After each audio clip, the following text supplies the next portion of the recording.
Bom dia, meus amigos! Vamos para mais uma mensagem de fé, esperança. Vamos refletir um pouquinho sobre a nossa vida e, principalmente, vamos ter uma semana abençoada, uma semana de trabalho, de expectativas, de sonhos. Não vamos perder a capacidade de sonhar, apesar de todos os problemas, apesar de tanta dificuldade, seja ela financeira, seja ela da saúde da gente, que não anda lá muito, essas coisas, né?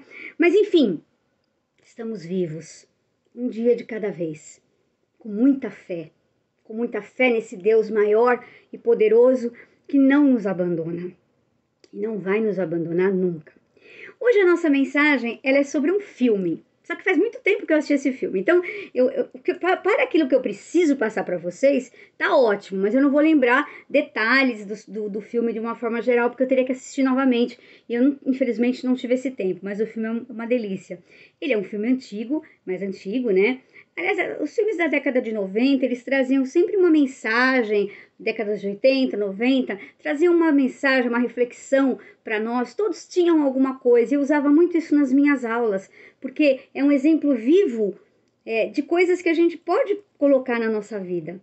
Bom, chama-se Patty Adams, O Amor é Contagioso. Acho que a maioria já ouviu falar ou já assistiu. E o protagonista é o Robin Williams. Por uma grande incoerência, por uma coisa do destino, assim, ele que sempre fez comédia, ele que sempre trouxe alegria para as pessoas, morreu de tristeza, morreu de depressão. Então, nem sempre o que as pessoas mostram, a forma como as pessoas agem, nem sempre é de fato o que elas estão sentindo. Às vezes elas estão muito tristes, com muitos problemas, mas elas não vão passar para vocês esses problemas porque vocês não têm culpa dessas situações, dessas coisas. E ao contrário, ela vai procurar levar para você o máximo possível de alegria para que você não sinta aquilo que ela está sentindo.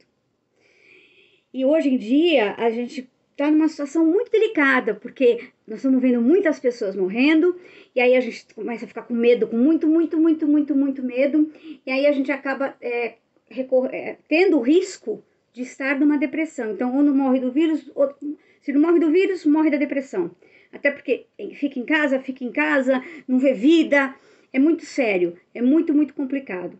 Então, esse filme ele traz, a primeira reflexão é do ator principal, super famoso, ganhador de prêmios, reconhecido, né, mundialmente, que morre na vida real de depressão, sendo um comediante.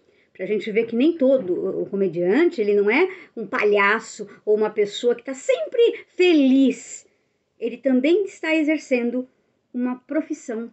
Ele também está exercendo um papel, que é o papel de te trazer felicidade. Mas o filme é maravilhoso, porque ele está estudando medicina, mas ele está fora da idade das pessoas, né, que estão ali. Ele quer levar alegria, assim como os doutores da alegria, que levam alegria nos hospitais para as crianças com câncer, pacientes terminais, a linha de trabalho dele é mais ou menos nesse sentido, mas os médicos tradicionais, a universidade, eles começam a persegui-lo muito. Por quê? Porque isso não é um padrão normal. O padrão normal é estudar, ser médico e ponto. Acabou.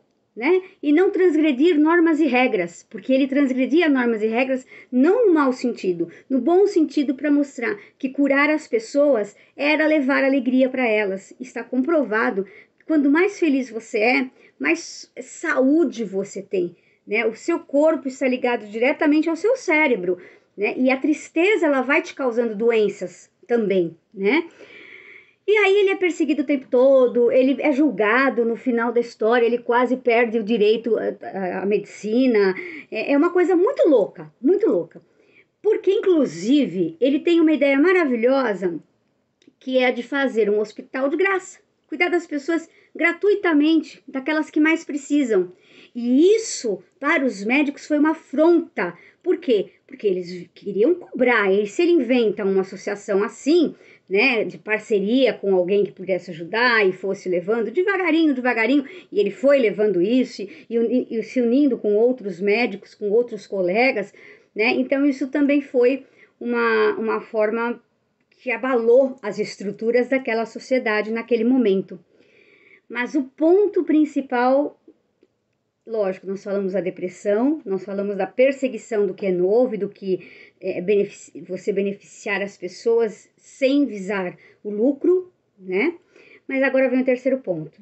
E o terceiro ponto, eu acho que ele é o mais importante, não é o mais importante, eu acho que tão importante quanto. Em um outro filme, o ator fala que a gente deve olhar as pessoas como vendedores de carros usados. Aí o outro pergunta, mas como assim? Eu não posso confiar em ninguém? Não, você pode confiar, mas não confiar plenamente. Isso é muito triste, mas é uma verdade.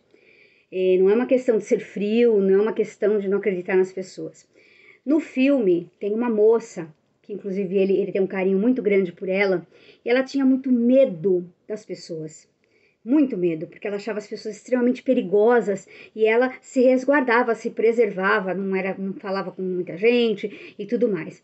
E através dele, e através de trabalhar nessa associação, ajudando as pessoas, o que que acontece? Ela muda. Ela passa a ver que as pessoas não são perigosas, que ela pode se doar para as pessoas, que ela pode estar mais próxima das pessoas. Só que num determinado momento, tem um paciente, vamos dizer assim, que ele não está, não é muito bom da cabeça, alguma coisa assim. Eu só sei que ela vai ajudá-lo, né? Porque ela conhece, ela fala, não, pode deixar, eu vou ajudar, só que ela está sozinha lá na associação, naquele momento à noite. E ela tenta ajudar essa pessoa, mas essa pessoa está completamente mal intencionada e esse homem mata a moça. Quando a moça morre, o Pat Adams, quer dizer, o personagem principal do Robin Williams, ele desiste de tudo. Porque ele começa a ver as pessoas todas como pessoas que não merecem ajuda, como pessoas falsas, perigosas, traiçoeiras, e entra numa depressão, numa tristeza profunda, profunda, profunda. Até o momento que aparece uma borboleta onde ele tá lá, porque anteriormente no filme, ele quando falava com a moça, teve um momento onde apareceu uma borboleta também. Então, para ele significou que aquela borboleta era a presença da moça, dizendo para ele que algumas pessoas não merecem a nossa confiança, mas não todas, e que ainda valia a pena. E aí ele se enche de coragem novamente, ele vai à luta e ele consegue colocar em prática tanto os doutores da alegria, né, tanto levar para os hospitais alegria. Tinha uma senhora que o sonho dela era nadar numa piscina de macarrão. Olha que loucura. E ele faz isso. Era uma loucura para os outros, para a pessoa era uma coisa que ela queria muito, né? E aí ele se reestrutura, mesmo com a perda da moça, porque ele acredita que ele foi visitado pela alma dela através da borboleta branca. E aí ele consegue o seu diploma depois de muita luta, de muita perseguição, de muita encrenca, e ele vai seguir o caminho dele. Mas uma coisa que eu sempre penso, sempre, quando a gente vai ajudar alguém, a gente precisa muito ponderar esta ajuda, né? E esta pessoa. Porque às vezes você vai ajudar alguém e acontece o que aconteceu com a moça. Ela foi morta por aquela psicopata que na realidade não mereceria a ajuda dela. E como é que a gente vai saber? Como é que a gente vai diferenciar o joio do trigo? É difícil, né? É difícil porque nós não podemos nos tornar um tipo de pessoa amarga, fria, que não ajuda ninguém com o pensamento de que ninguém presta. Mas a gente também não pode ser aquela pessoa que acha que todo mundo é bom, que todo mundo vai te ajudar, que todo mundo tá ali falando a verdade, porque isso também não é verdade. Então, eu acho que cabe ao nosso anjo da guarda, é muito importante que nós estejamos muito próximos de Deus, porque Deus conversa com a gente, Deus fala com a gente. Eu tenho isso muito claro comigo. E Ele te mostra onde estão os perigos. Cabe a você, através do livre-arbítrio, fazer as suas escolhas.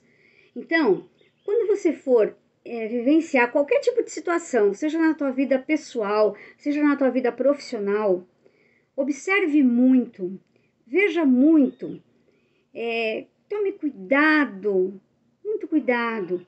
O mundo está cheio de gente boa, mas está cheio de pessoas também que estão totalmente desequilibradas, que são ruins. Sim, sim, infelizmente são. O que se pode fazer? O mundo não é feito só de gente boa, maravilhosa, como também não é feito só de pessoas horrorosas. Mas eu acho que cabe a cada um de nós, sempre que você for, você se sentir em uma situação de risco, cuidado. Sempre que você for fazer determinada coisa para ajudar alguém, não deixe de ajudar, mas se cerque de cuidados para que aquela ajuda, de repente, não se volte contra você. Não veja os outros como você mesmo. Monteiro Lobato dizia, grande autor, maravilhoso autor, Monteiro Lobato dizia que muito padecem os que julgam os outros como a si próprios. E é verdade. Às vezes a gente julga todo mundo como a gente mesmo. Não que a gente seja perfeito, mas a gente não tem essa maldade ou essa coragem de fazer esse mal para o outro, mesmo que o outro te faça todo esse mal. Mas existem pessoas que são capazes de fazer todo esse mal. Então eu sempre me recordo desse filme em algumas situações de risco, porque a gente não pode confiar plenamente. Infelizmente, nós não podemos confiar plenamente. Nós não sabemos nem nós mesmos como nós somos. Totalmente. Imagine o outro. E às vezes ele é encantador, ele é sedutor, ele faz você acreditar que ele é muito bom para conseguir o que ele quer. Às vezes é preferível aquela pessoa seca, né? Que não tá assim, mas ela é mais autêntica. Então a vida exige de cada um de nós muita observação, muita fé, muita proteção, muita proteção. Nós somos ovelhas no meio dos lobos. Mas Deus está no comando. E o que eu desejo para vocês é que vocês sejam muito felizes, que vocês não deixem de confiar nas pessoas, mas também que vocês não confiem cegamente, porque o mundo é maravilhoso, mas ele traz riscos como qualquer situação, como qualquer coisa que você vai fazer. O bem e o mal, eles estão misturados de tal forma que para você conseguir compreender isso, você tem que observar. E você tem que pedir iluminação a Deus, porque Ele te mostra. Ele te indica o caminho. A gente é que às vezes não quer ver. A gente não quer acreditar. Muitas vezes que aquela pessoa não é tudo aquilo que a gente achava que ela era. A gente também não é tudo aquilo que talvez demonstre ou talvez os outros esperem de nós. Mas graças a Deus, a gente tem que prezar por ser pessoas melhores e por fazer o bem. E se eu não puder fazer o bem, que eu não faço mal jamais, jamais. Nem para aquele que me fez o pior, para aquele, entre aspas, meu pior inimigo. Porque o acerto de contas não é comigo não, é com Deus. E esse acerto de contas, olha, eu não quero nem de longe, né, ter assim um caderninho cheio de coisa ruim, porque uma hora a casa cai. Então, um bom dia para vocês. Sejam felizes. Compartilhem essa mensagem. Você vai ajudar mais pessoas do que você pode supor que você está ajudando. Sabe por quê? Tem muita gente aí triste, com depressão, fazendo piada para enganar a si próprio. É a pior forma de se enganar. A pior forma de enganar alguém é enganar a gente mesmo. Então, compartilhem, dê o seu joinha, faça a sua parte. Eu faço esses textos eu faço essas mensagens com um carinho enorme para que eu possa ajudar vocês e me ajudar também. E enfrentar esse mundo tão difícil que nós estamos vendo pela frente. Mas força, coragem, fé e muita esperança. E fiquem com Deus.